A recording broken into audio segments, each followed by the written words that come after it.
On November 28, 1969, the day after Thanksgiving, a cold quiet had settled over the campus of Pennsylvania State University. Inside the Pattee Library, the atmosphere was one of hushed reverence, a sanctuary for students seeking refuge from the holiday lull to focus on their studies. The library, particularly its core stacks, was a labyrinth of towering metal shelves, narrow aisles, and dim lighting, a place designed for solitary intellectual pursuit, seemingly insulated from the chaos of the outside world. For generations of Penn State students, the library was the heart of the campus, a symbol of safety, reason, and knowledge. It was the last place anyone would expect to become the setting for a brutal and inexplicable act of violence, a crime that would not only steal a life, but also shatter the institution's sense of security for decades to come. Among the students seeking knowledge in the library that afternoon was Elizabeth Ruth Aardsma, known to everyone as Betsy. At 22 years old, she was a new graduate student in the English department, having arrived at Penn State just 8 weeks earlier. Born on July 11, 1947 in Holland, Michigan, Betsy was the second of 4 children in a middle-class religious household. She was a young woman of profound intelligence and quiet ambition. From a young age, she displayed a talent for art and poetry, and as she grew, she developed a keen social conscience, embracing liberal ideals and a concern for the underprivileged. Her academic record was stellar. She had graduated with honors from both Holland High School in 1965 and the University of Michigan in 1969. Her aspirations were as bright as her intellect. Initially, she planned to become a physician or join the Peace Corps with a desire to travel to Africa. However, her path shifted during her senior year at Michigan when she began her first serious relationship with a medical student named David Wright. Their bond was deep, and they had already discussed getting engaged by Christmas of 1969. When Wright made plans to study at Penn State, Betsy faced a difficult choice. Unwilling to risk their relationship over a long-distance separation, she put her Peace Corps dreams on hold and enrolled at Penn State to be near him. She was a dedicated student, spending most of her time studying, though the pressure of a looming research paper had left her feeling stressed in the days leading up to her death. Betsy was a woman on the cusp of her future, a future defined by love, intellect, and purpose, all of which was about to be extinguished in the silent corridors of the Pattee Library. The most devastating element of Betsy Aardsma's story lies not just in the what or the how, but in the why. Specifically, why she was at Penn State at all. Her presence on that campus was the result of a loving, protective decision made by her parents. In the years leading up to 1969, the nearby University of Michigan had been plagued by a series of murders of young women. Concerned for their daughter's safety, Betsy's parents had actively encouraged her to choose Penn State, which they perceived as a much safer environment. This fact casts a pall of cruel irony over the entire case. The very sanctuary chosen to shield her from harm became the location of her murder. This tragic twist reveals a terrifying truth that resonates far beyond this single case: the inherent unpredictability of violence and the fragility of our perceived safety. The Aardsma family made a logical, rational choice based on the evidence available to them, an act any parent would undertake to protect their child. Yet, their efforts were tragically undone by a random, brutal act in the one place they believed was secure. Betsy's murder thus becomes more than a cold case. It is a chilling commentary on the illusion of control in a world where evil can disregard boundaries and invade even the most sacred of safe spaces. The afternoon of November 28th began with the mundane rhythm of student life. Betsy and her roommate, Sharon Brandt, left their residence at Atherton Hall, making plans to see a movie like Easy Rider or Take the Money and Run later that evening. Around 4 p.m., Betsy met with her English professor, Nicholas Jukovsky, to discuss a paper she was working on before heading to the library to retrieve a source for him. At the library's entrance, she exchanged brief hellos with 2 friends, Linda Marser and Robert Steinberg, who were on their way out. She then made her way into the heart of the library, to the level 2 core stacks. Witnesses later recalled seeing a young woman in a distinctive red dress standing alone in one of the aisles between 4:30 and 4:45 p.m. In the minutes just before the attack, another student using a photocopier nearby overheard a quiet conversation between a man and a woman in the vicinity of where Betsy was standing. He told police that nothing sounded unusual or confrontational. It was just the low murmur of two people talking among the books. These were the final, ordinary moments of Betsy Aardsma's life, a prelude of calm before a sudden and silent storm. Sometime between 4:45 and 4:55 p.m., in the narrow space between rows 50 and 51 of the dimly lit stacks, the unthinkable happened. An assailant plunged a knife a single time into Betsy's chest. The blow was lethally precise. The blade passed through her left breast, pierced her heart, and severed her pulmonary artery. As she collapsed, her body slumped against the metal shelves, sending a cascade of books tumbling to the floor. Crucially, there was no scream. The autopsy later conducted by Dr. Thomas Magnani would reveal the horrifying reason for her silence. The wound caused massive internal hemorrhaging, filling her chest cavity with blood so rapidly that she would have been physically unable to cry out for help. In her final moments, she essentially drowned in her own blood, a death as silent as it was swift. The lack of any defensive wounds on her hands or arms strongly suggested she was taken completely by surprise, with no time to react or fight back. The killer had struck with terrifying efficiency, committing murder in a public space with a silence that rendered him invisible. What happened next was not the panicked, frantic flight of a typical killer. Instead, the assailant displayed a chilling degree of composure and manipulative cunning. After the attack, a man was seen running from the area of the disturbance. He encountered two other students, Joao Wafinda and Marilee Erdley, and rather than avoiding them, he stopped and spoke. "Somebody better help that girl," he told them, pointing them in the direction of Betsy's prone body. As soon as the students moved to help, he vanished, seen running out of the library and towards Rec Hall. This act was a masterstroke of psychological misdirection.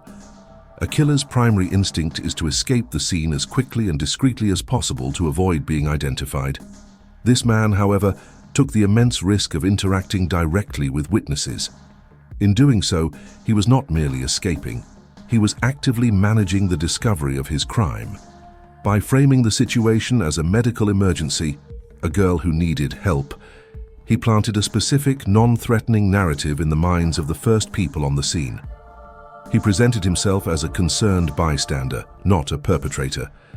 This act of psychological camouflage was devastatingly effective. It ensured that by the time anyone understood that a murder had been committed, he would be long gone, and the initial response would be one of medical aid, not criminal investigation. He controlled the story from the outset, a ghost who orchestrated the reaction to his own crime before disappearing into the night.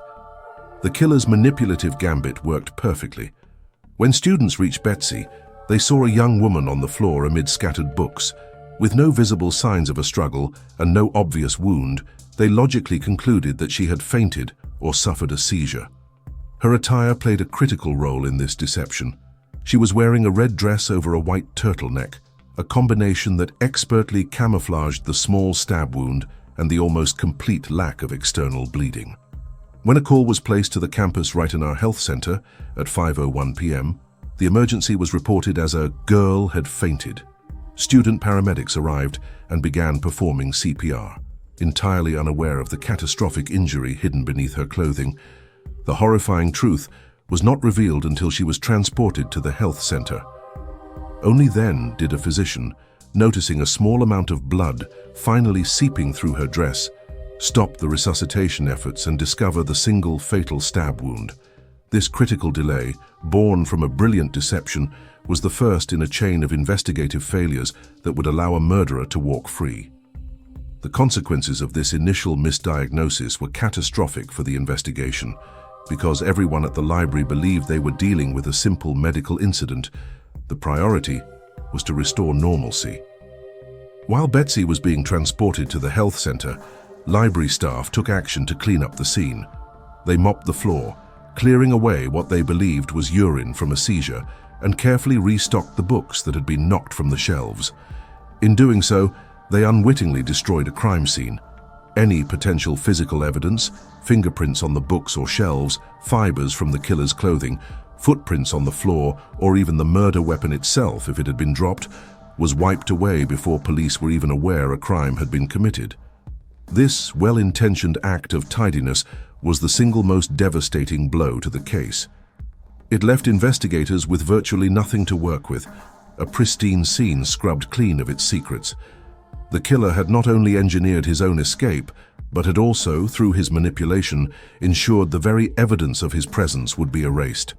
Once the murder was confirmed, the Pennsylvania State Police descended on the campus in force. A major investigation was launched, with 35 troopers assigned to the case, operating out of a temporary command center in the Buca building. Hundreds of students and faculty were interviewed in the weeks that followed, and the entire campus was scoured in a fruitless search for the murder weapon. A reward of $25,000, equivalent to over $217,000 today, was offered for information leading to an arrest. Despite the massive effort, the investigation was hamstrung from the start. With no forensic evidence from the scene and only a vague description of the man seen fleeing, investigators had little to go on. The sheer number of people who passed through the library on a typical Friday afternoon, estimated to be as many as 400 between 4:30 and 5 p.m., made the task of identifying a single individual an impossibility. The trail went cold almost immediately.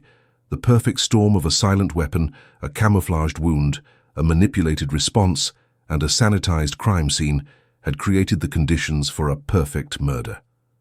The question shifted from who did this to the more desperate, can this ever be solved? The investigation, though stymied, did produce several persons of interest over the years. However, as detectives sifted through leads and alibis, the focus would eventually narrow to one man who possessed a direct connection to Betsy, a plausible motive, and a web of suspicious behavior that has kept him at the center of the case for over half a century. Early in the investigation, two men were briefly considered. William Spencer was a 40-year-old sculpture professor who had only recently moved to the area. He drew attention after bizarrely confessing to the murder at a faculty Christmas party, an act widely believed to be a morbid boast. When questioned, he changed his story, claiming he knew Betsy, that she had agreed to pose nude for him, a claim universally dismissed by those who knew her as prudish, and that he had witnessed the real killer. Police quickly dismissed Spencer as his stories were unsubstantiated and contradictory. Another person of interest was Larry Maurer, a classmate of Betsy's who had once taken her for coffee. While he was acquainted with her, there was no known ill will between them. More importantly, Maurer's physical appearance did not match the description of the man seen fleeing the library. Eyewitnesses described a man with brown hair who may have worn glasses. Maurer was blonde and did not wear them. He was subsequently cleared as a suspect. These fleeting investigations served to clear the field, leaving only one truly compelling person of interest. Richard Hafner was a 25-year-old geology graduate student from Lancaster, Pennsylvania, known for having a volatile temper. Unlike other potential suspects, Hafner had a direct and personal connection to Betsy Aardsma.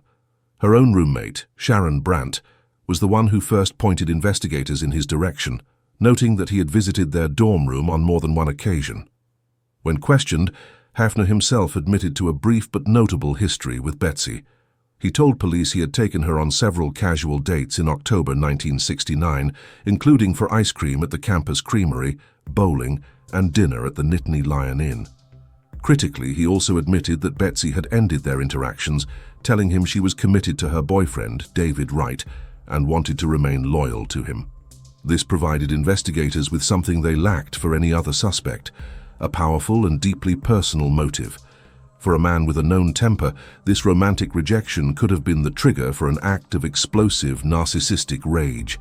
While no physical evidence ever tied Richard Hafner to the crime, the circumstantial case against him is formidable. It is built on a foundation of his own contradictory statements, suspicious behavior, and a disturbing pattern of conduct that would emerge in the years to follow. The contradictory alibi. Hafner told police he was eating dinner elsewhere on campus when he heard the news of the murder, claiming it made him feel physically ill. However, This account was directly contradicted by an acquaintance, Lauren Wright. Wright reported that Hafner returned to his residence around 6 p.m. on the evening of the murder and announced that a girl he dated was murdered in the library. At that early stage, the fact that the victim had been murdered and her identity were not yet public knowledge. Hafner's statement revealed information he should not have possessed.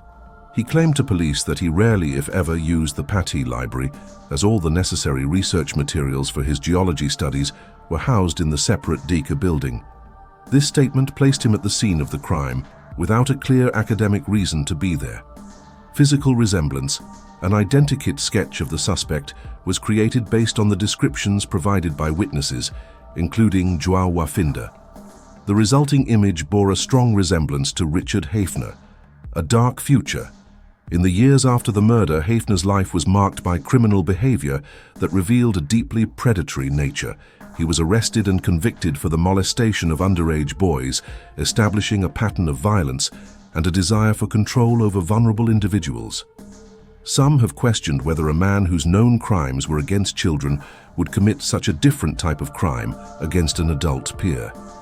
However, this apparent dissonance may not be a contradiction at all.